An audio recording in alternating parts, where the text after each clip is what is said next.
আসসালামু আলাইকুম, সবাইকে স্বাগত জানাচ্ছি বিডিফিউজ ইনফোটেনমেন্টে। আপনাদের সঙ্গে আছি আমি ফাহাদিয়া মিতু।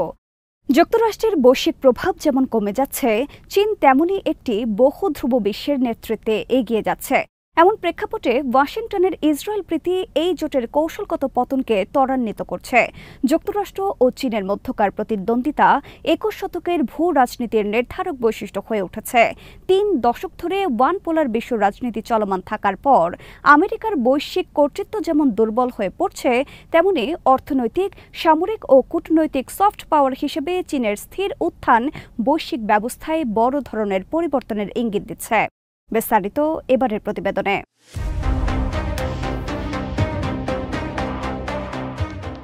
যুক্তরাষ্ট্র নিজেকে এখনও আঞ্চলিক সংঘাতে জড়িয়ে রাখছে। এর ফলে মধ্যপ্রাচ্যে যুক্তরাষ্ট্রের কৌশলগত কোনো লাভ তো হচ্ছেই না, বরং আমেরিকার পতন ধারণাকে আরও গভীর করছে।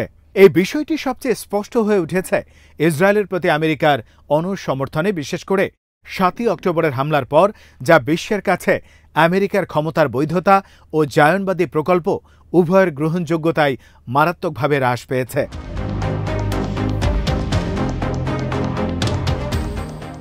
মার্কিন সাম্রাজ্যবাদের বিরুদ্ধে এক ধরনের বৈশ্বিক জনমত গড়ে উঠছে। কোল্ড ওয়ারের অবসানের পর থেকে চীন একটি দীর্ঘমেয়াদী কৌশল অনুসরণ করছে, যার নাম স্ট্র্যাটেজিক পেশেন্স বা কৌশলগত ধৈর্য।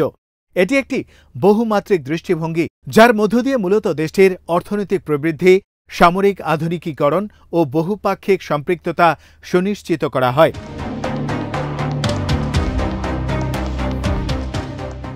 চীনের এই কৌশলের প্রধান প্রকল্প হচ্ছে বেল্ট অ্যান্ড রোড ইনিশিয়েটিভ, যার মাধ্যমে ইউরেশিয়া, আফ্রিকা ও ল্যাটিন আমেরিকা জুড়ে চীন একটি অবকাঠামো, বাণিজ্য ও বিনিয়োগের এক জাল বিস্তার করতে চায়। এই উদ্যোগ চীনকে কেবল গুরুত্বপূর্ণ সম্পদ সুরক্ষিত করতে বা বৈশ্বিক বাণিজ্য পথে প্রভাব বিস্তার করতে নয়, বরং পশ্চিম নিয়ন্ত্রিত প্রতিষ্ঠানগুলোকে পাশ কাটিয়ে নিজস্ব উন্নয়ন মডেল রপ্তানি করতেও সক্ষম হয়েছে।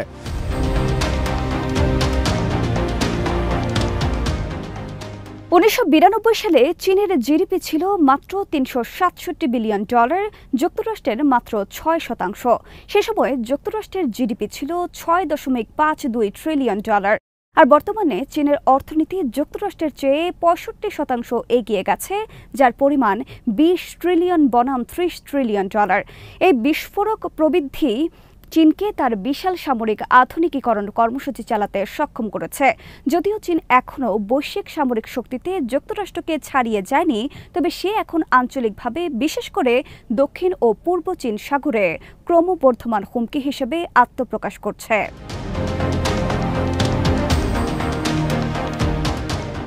চীনের সামরিক নীতি অ্যান্টি অ্যাক্সেস বা এরিয়া ডিনায়াল কৌশলের মধ্য দিয়ে পরিচালিত হয়, যার মূল লক্ষ্য হচ্ছে এতটুকু নিশ্চিত করা যুক্তরাষ্ট্র যেন চীনের সীমান্তবর্তী অঞ্চলে হস্তক্ষেপ করতে না পারে। একই সময় চীন পশ্চিমা প্রভাবের মোকাবেলা করে বিকল্প আন্তর্জাতিক প্রতিষ্ঠানও সক্রিয়ভাবে ভূমিকা রাখছে।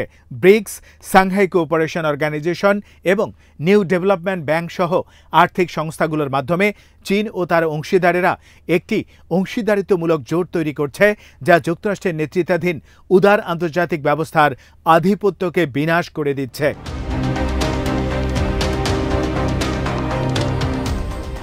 এখানে বলা দরকার যে সোভিয়েত ইউনিয়নের পতনের পর যুক্তরাষ্ট্র পৃথিবীর একমাত্র পরাশক্তি হিসেবে আত্মপ্রকাশ করে।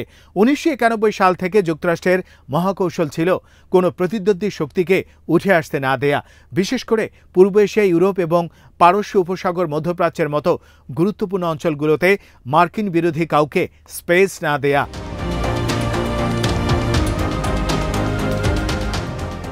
যুক্তরাষ্ট্রের যুক্তি ছিল সহজ: যদি কোনো শক্তি নিজ অঞ্চলে আধিপত্য বিস্তার করতে না পারে, তাহলে কেউই আমেরিকার বৈশ্বিক কর্তৃত্বকে চ্যালেঞ্জ করতে পারবে না।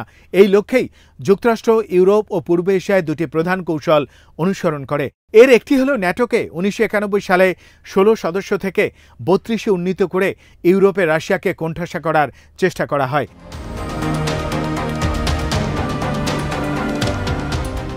আর দ্বিতীয়ত সোভিয়েত পরবর্তী রাষ্ট্রগুলোকে অন্তর্ভুক্ত করা এবং কালার রেভলিউশন টাইপ পশ্চিমাপন্থী আন্দোলনগুলোর পৃষ্ঠপোষকতা করার মাধ্যমে মস্কোর প্রভাব দুর্বল করা।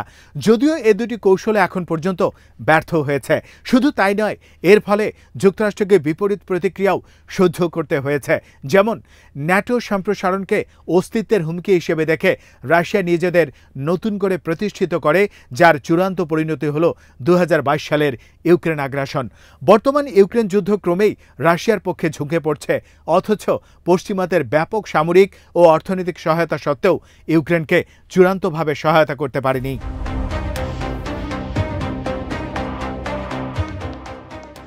1990-এর দশক থেকেই যুক্তরাষ্ট্র চীনের সঙ্গে সম্পর্ক বাড়ানোর কৌশল নেয়, কেননা মার্কিনীদের আশঙ্কা ছিল অর্থনৈতিক সংযুক্তির মাধ্যমে চীন একসময় উদার গণতন্ত্রে রূপান্তরিত হবে এবং আমেরিকার নেতৃত্বাধীন ব্যবস্থায় যুক্ত থাকবে। এরই অংশ হিসেবে 2001 সালে চীনকে বিশ্ব বাণিজ্য সংস্থায় অন্তর্ভুক্ত করা হয় এবং সেখানে চীন বিশ্ব বিনিয়োগের কেন্দ্র হয়ে ওঠে। কিন্তু চীন নব্য উদার গণতন্ত্রের রূপ নেয়নি, বরং একপেশে রাজনৈতিক কাঠামো বজায় রেখে বিশাল অর্থনৈতিক ও প্রযুক্তিগত শক্তি সঞ্চয় করেছে। ফলে চীনের সামরিক ব্যয় এবং আঞ্চলিক আগ্রাসন মারাত্মকভাবে বেড়েছে, অথচ যুক্তরাষ্ট্র এই বিষয়টি থামিয়ে রাখতে চেয়েছিল। যুক্তরাষ্ট্রের আধিপত্যের তৃতীয় স্তর হচ্ছে পারস্য উপসাগর ও বিস্তৃত মধ্যপ্রাচ্য। এই তেল সমৃদ্ধ অঞ্চল নিয়ন্ত্রণ দীর্ঘদিন ধরে যুক্তরাষ্ট্রের কৌশলগত পরিকল্পনার কেন্দ্রবিন্দু। শুধু জ্বালানি নিরাপত্তার জন্য নয়, বরং ডলারের আধিপত্য বজায় রাখার জন্যও যুক্তরাষ্ট্র এই অঞ্চলে আধিপত্য ধরে রেখেছে। 1971 সালে ডলারকে স্বর্ণের মান থেকে বিচ্ছিন্ন করার পর পেট্রোডলার পুনর্ব্যবহারের মাধ্যমে ডলার বৈশ্বিক রিজার্ভ মুদ্রা হিসেবে টিকে আছে। তেল যেন ডলারে বিক্রি হয় এবং এই অঞ্চল যেন আমেরিকার মিত্র থাকে, এটাই যুক্তরাষ্ট্রের কৌশলগত লক্ষ্য।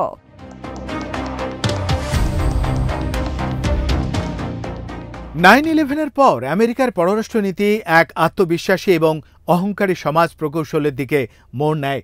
গণতন্ত্রায়ন ও রেজিম চেঞ্জের নামে আফগানিস্তান ও ইরাক দখল করা হয়। সাবেক NATO commander general Wesley Clark 2003 সালে জানান, পেন্টাগনের পরিকল্পনা ছিল 5 বছরের মধ্যে 7টি মুসলিম দেশ আক্রমণ করার: Iraq, Syria, Lebanon, Libya, Somalia, Sudan ও ইরান। কিন্তু এই মহাপরিকল্পনাগুলো মধ্যপ্রাচ্যের মরুভূমি ও পার্বত্য অঞ্চলের কারণে ব্যর্থতায় পর্যবসিত হয়। হাজার হাজার সৈন্যের মৃত্যু এবং বিলিয়ন ডলার খরচ সত্ত্বেও যুক্তরাষ্ট্র আফগানিস্তান ও ইরাকে পরাজিত হয়। পাশাপাশি মধ্যপ্রাচ্যকে আমেরিকার আদলে রূপান্তরের স্বপ্ন বিশৃঙ্খলা, বিদ্রোহ ও ব্যর্থতায় রূপ নেয়।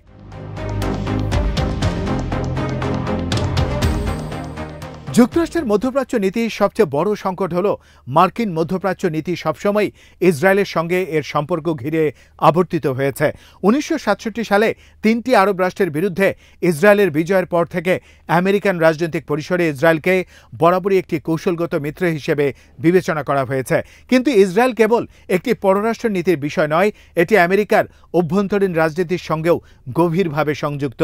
2000-এর দশকের শুরুতে নিউ কনজারভেটিভদের উত্থানের কারণে যুক্তরাষ্ট্রের কৌশলগত লক্ষ্যের সঙ্গে ইসরায়েলি ও জায়নিস্ট আমেরিকান ডানপন্থার এক গভীর সংমিশ্রণ সৃষ্টি হয়।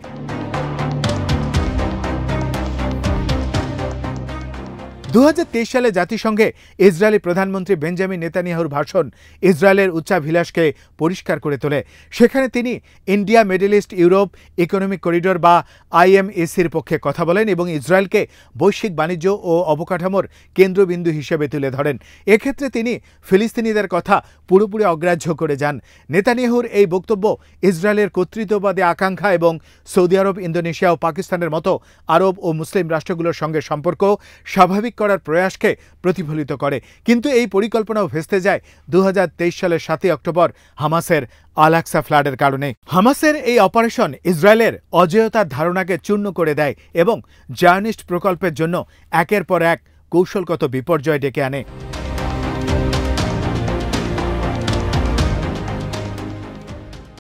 বিশ্বের অন্যতম উন্নত প্রযুক্তির সেনাবাহিনী এবং বিশাল গোয়েন্দা নেটওয়ার্ক থাকা সত্ত্বেও জায়নিস্ট শাসন ব্যবস্থা সম্পূর্ণভাবে অপ্রস্তুত হয়ে যায়। এই অভিযান ইসরায়েলের প্রতিরোধ নীতি, সামরিক কৌশল এবং অভ্যন্তরীণ সংহতির গভীর ব্যর্থতা প্রকাশ করে। এর প্রতিক্রিয়ায় ইসরায়েল আধুনিক ইতিহাসের অন্যতম ভয়াবহ গণহত্যামূলক অভিযান চালায়, গাজার নাগরিক অবকাঠামো সহ সম্পূর্ণ ধ্বংস করে ফেলে।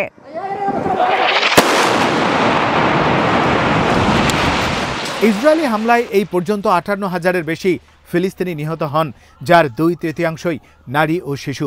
একই সাথে লক্ষ লক্ষ মানুষ আহত ও বাস্তুচ্যুত হন। তবুও 21 মাসের নিরবিচ্ছিন্ন বোমাবর্ষণ, অবরোধ এবং গণহত্যার মধ্যেও ফিলিস্তিনি প্রতিরোধ আন্দোলন ভেঙে পড়েনি। তারা এখনও এক দুর্বিষহ ক্ষয়যুদ্ধ চালিয়ে যাচ্ছে এবং প্রতিরোধী অবস্থান থেকে আলোচনা করছে। ইসরায়েলের সামরিক লক্ষ্য হামাসকে সম্পূর্ণ ধ্বংস, নেতৃত্বকে নির্বাসিত করা বা সামরিক কাঠামো ভেঙে ফেলা, যা এখনও বাস্তবায়িত হয়নি।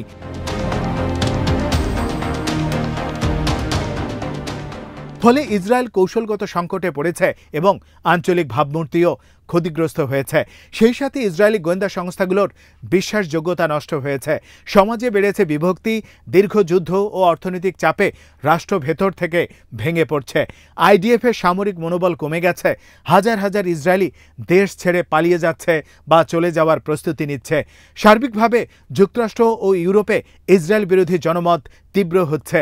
লাখ লাখ মানুষ, যার মধ্যে উল্লেখযোগ্য সংখ্যক ইহুদি তরুণও রয়েছে, ফিলিস্তিনের পক্ষে, যারা রাস্তায় নেমেছে।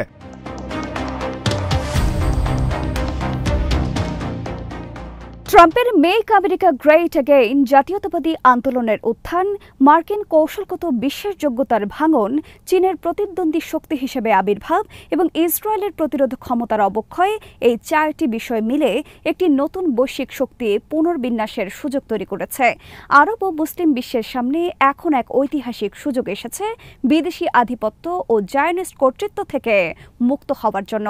এই পরিস্থিতির মধ্য দিয়ে আমেরিকান শ্রেষ্ঠত্বের গোধূলি বেলা হয়তো রাতারাতি আসবে না, তবে এটি নিঃসন্দেহে শুরু হয়ে গেছে। আজ এখানে শেষ করছি। সমরাষ্ট্র, প্রতিরক্ষা ও কূটনীতির নানা তথ্য জানতে চোখ রাখুন বিডিপিওস ইনফোটেনমেন্টে। চ্যানেলটি ভালো লাগলে সাবস্ক্রাইব করুন, সংযুক্ত থাকুন আমাদের ফেসবুক পেজে। আল্লাহ হাফেজ।